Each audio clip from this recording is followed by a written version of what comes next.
happy little king. King Bert was very shy. When visitors came to the castle, he hid inside. Bert dear, where are you? We've come to see the king. Where is the king?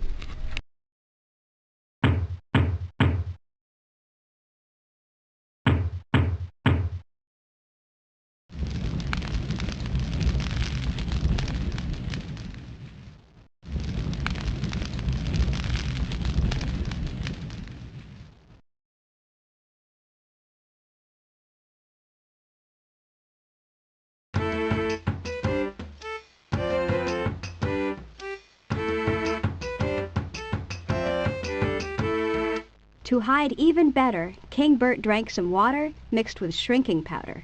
He got smaller and smaller and smaller. I think it's working. Yes, it's working. Just right.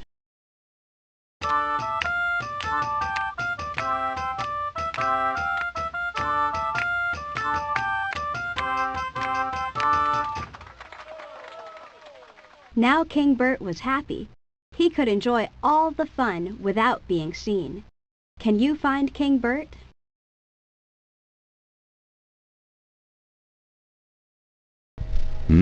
Good. This is delicious.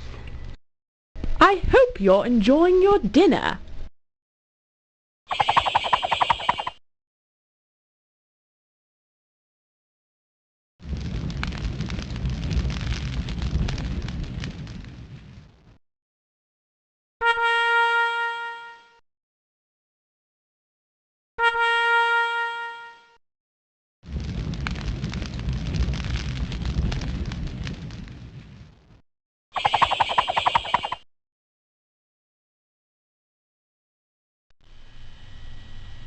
Oh, you found me.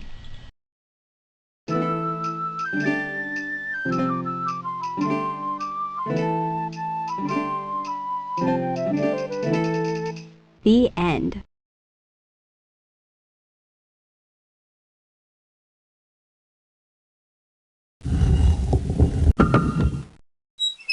Sometimes stories teach lessons.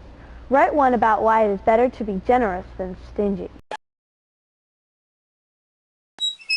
Lots of funny stories have scary things in them. And lots of scary stories have funny things in them.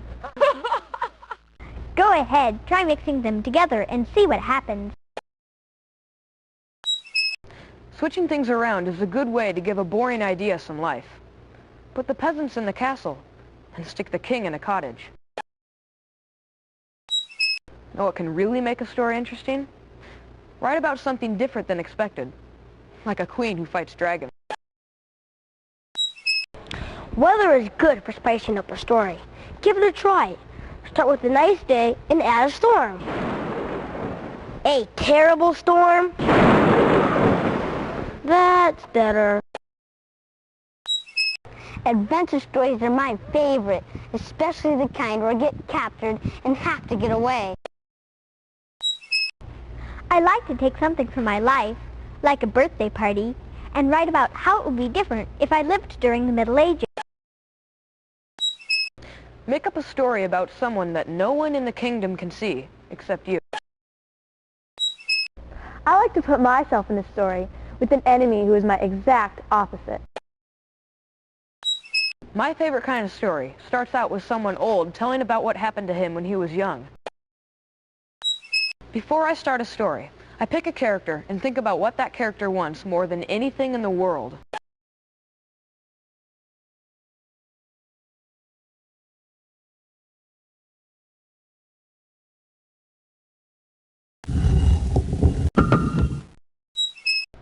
Write a story about an animal you find that becomes your pet.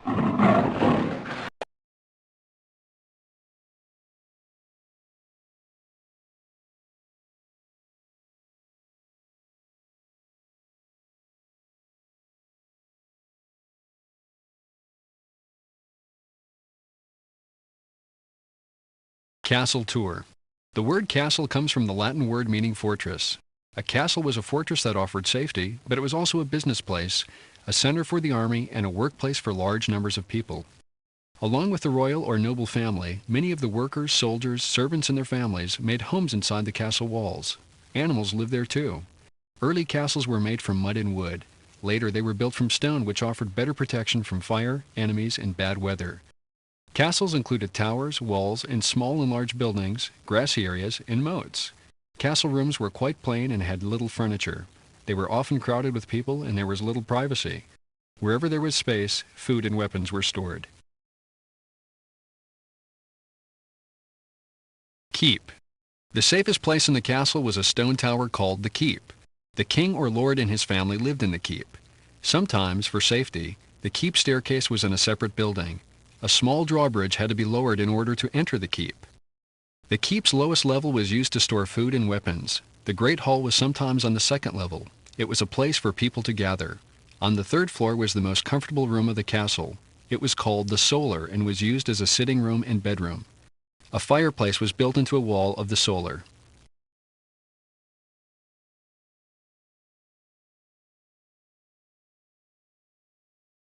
Chest. Chests were one of the most common pieces of furniture in the Middle Ages. They were very simple to make by pegging together 6 pieces of wood. Wealthy people often had fancy carved chests. They were used to store clothing, tools, tableware, armor, and jewels. Sometimes chests had heavy locks which were opened with iron keys. Chests were great for the traveling life of nobles. They could be quickly packed and carried off. They also made handy benches.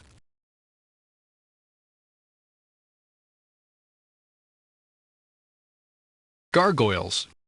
Many castles had decorated water spouts which stood out from the castle roof. Spouts decorated like the heads of strange creatures were called gargoyles.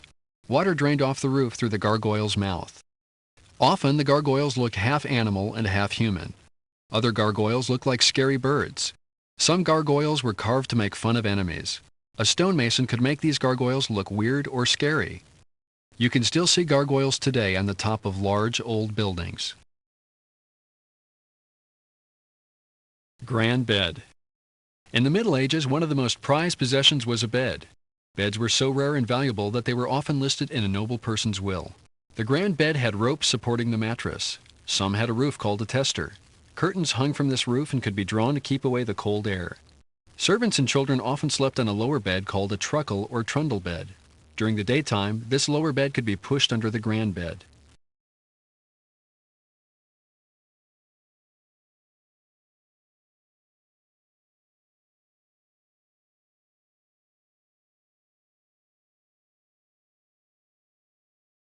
Castle creatures. Like today, people of the Middle Ages kept pets. They had pet dogs, birds, and even squirrels. There were cats in the castle too, and plenty of rats and mice for them to feast on. Special servants trained birds and dogs for hunting. Dogs were also trained to help herd and protect farm animals. Horses had to be trained too, since they provided all the horsepower for transportation. Farm animals included cows for milk, sheep for wool, and pigs for meat. Peasants often shared their small homes with 2 or 3 farm animals. People of the Middle Ages ate many wild animals, including some that we do not often eat today. Wild boars, badgers, otters, wildcats, squirrels, deer, geese, larks, and swans were all hunted for food.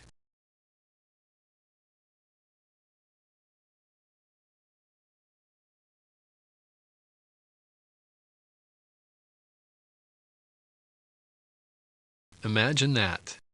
During the Middle Ages, people made up stories with imaginary characters such as fairies, dragons, trolls, unicorns, and giants. In the stories, these characters met with real princesses, kings, queens, knights, and peasants. Often stories were told to explain real events that puzzled the people. For example, a story of mountain trolls having a loud argument might be used to explain a scary thunderstorm. People were afraid of strangers in faraway places. Stories were told about what might happen when someone traveled far away from the kingdom. These stories were sometimes frightening and sometimes funny. They were passed down year after year, often changing a bit over time. The famous stories of King Arthur and the Knights of the Round Table are still enjoyed today. Dragon. Most people believed in dragons during the Middle Ages. Dragons were thought to be strong swimmers and to have good eyesight and hearing. People believed that some dragons could talk, breathe flames or poison mist, and grow many heads, especially if one was cut off. Many legends were about dragons causing fear in the kingdom, or a knight saving the princess from a huge dragon. There were some stories about friendly dragons who were thankful for people's help. However, in most stories, dragons disliked people, except as snacks.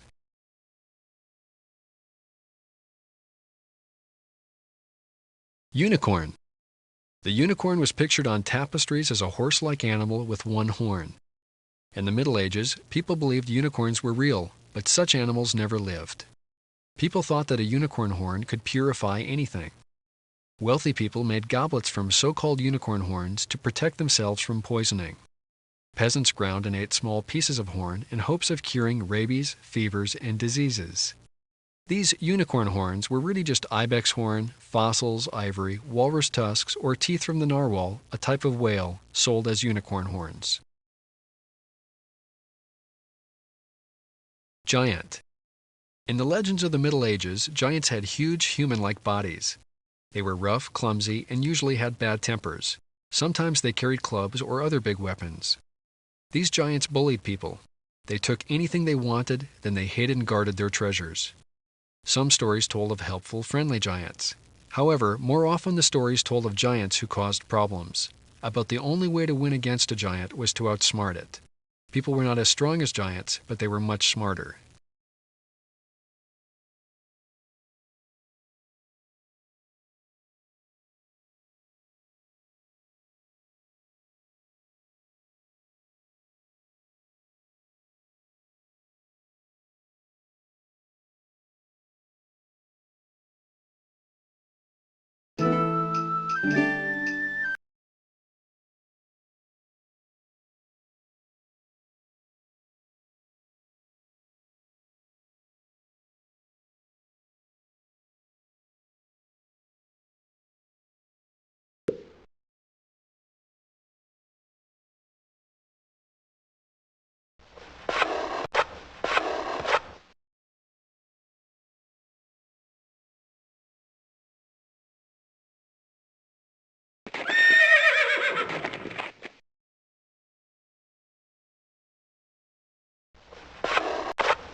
Hi, I'm Donna Stanger. I've been developing software for 14 years and was a teacher for 20 years before that. I've always been fascinated by how children learn and how we can help them.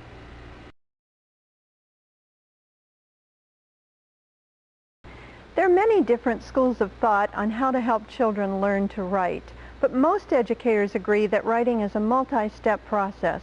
Let's take a look at one version of those steps. Pre-writing is a term used to describe anything that helps a child get ready to write. Children are ready to write when they believe that they have something to say. You can help with this by providing concrete experiences that are rich in sights and smells and sounds. It might be something as elaborate as a trip to the zoo or as simple as popping corn. In writing a first draft, the main thing is to just let the ideas flow. Don't worry about spelling or punctuation or even the order of things. You can go back and reorder later. Just help your child get the ideas out. Revision is probably the most important step of all, but unfortunately it's often the most neglected. Parents and teachers can work together to help children recognize that writing is a process. A first draft can be changed and played with until it says exactly what you want it to say. Maybe the ending can become a beginning, or maybe not. Computers have given us a powerful new way to make rewriting painless and to help children improve their writing. You know, it's very difficult for anyone to edit their own writing, so this is a great time for you to get involved with your child as an editor. In responding to a first draft, don't worry about spelling or punctuation. Just concentrate on exactly what your child is trying to say. Ask specific questions that will help your child clarify what the main character looked like or why he did what he did. All of the picky corrections should be saved for the proofreading stage. Help your child cross the T's and dot the I's, but be sure that these corrections don't become more important than the writing itself. Publishing is an opportunity for your children to share their writing, and an added opportunity for you to demonstrate your pride in their work. Tools like Imagination Express allow publishing to take many forms. A poem hung on the refrigerator, a beautiful printed book sent to Grandma, or an interactive story created to share with a friend.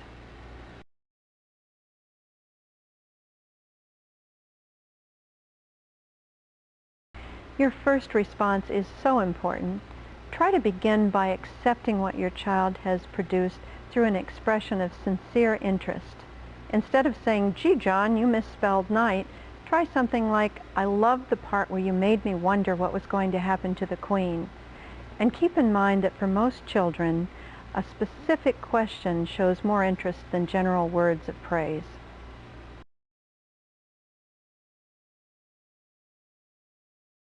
Many educators believe that children learn more and retain more when concepts from a variety of subject areas are integrated within a single theme. Focusing on castles, for example, children can explore social studies concepts of feudalism and chivalry, language arts concepts of fact versus fiction, math, geography, medieval history, and more.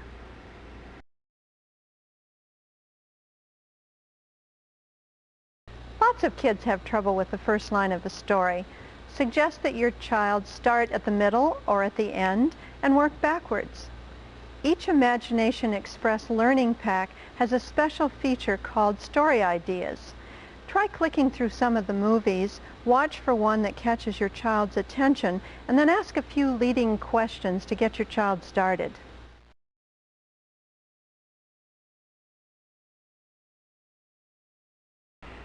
Children are very diverse, and Edmark respects that diversity. Age is one of many differences that are given consideration as we design software. No one knows children better than their parents and teachers, so we build special adult options that give you the ability to customize our programs to suit your child.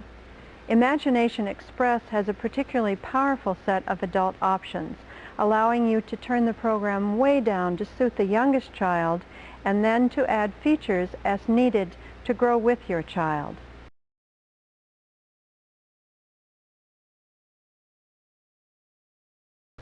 At Edmark, we are driven by the wondrous look of children learning something new. Our goal is to ensure that if Edmark's name is on the product, there's a world of learning inside.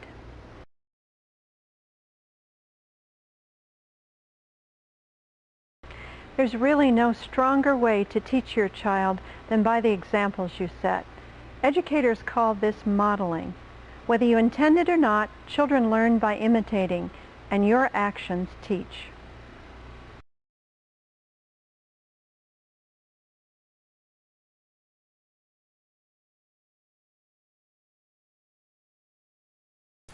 Okay, I know there's no way in the world that we have time for this, but what if we took the smart art gradient reacting stuff that we used in Thinkin' Things 1 and wrapped that into the storyteller things that we've been wanting to do forever and made a kid's ebook maker? Hey, give us a couple of months and we'll produce something incredible. I've been working on this project so hard that I've actually gone home, gone to bed, and had dreams about this product. You know, what we want to do is give kids the ability to make incredibly beautiful, amazing things even if they don't have any artistic talent, even if they draw like I do. This is going to be a great product. Excuse me, we're out of network space. This has been the most amazing, incredible, amazing group effort I've ever been involved with. Sounds like a cool product. Did you compile that file yet? That was your file to compile. No, that's your file and you need to compile it. So what you're saying then is that the Mac version is in QA, right? Imagination Express ist der absolute Wahnsinn, Leute. Next time, why don't you check out all the files before making the build? Let's see the schedule. Minds and hearts and creative spirit just wrapped into a wonderful package to give to kids. It's on your directory. No, but it's your property. It's got your name on it. Look in the header. No, it doesn't. You made the last changes. No, look at the style. It's all your style. It's your file. Yes, but you can match my style.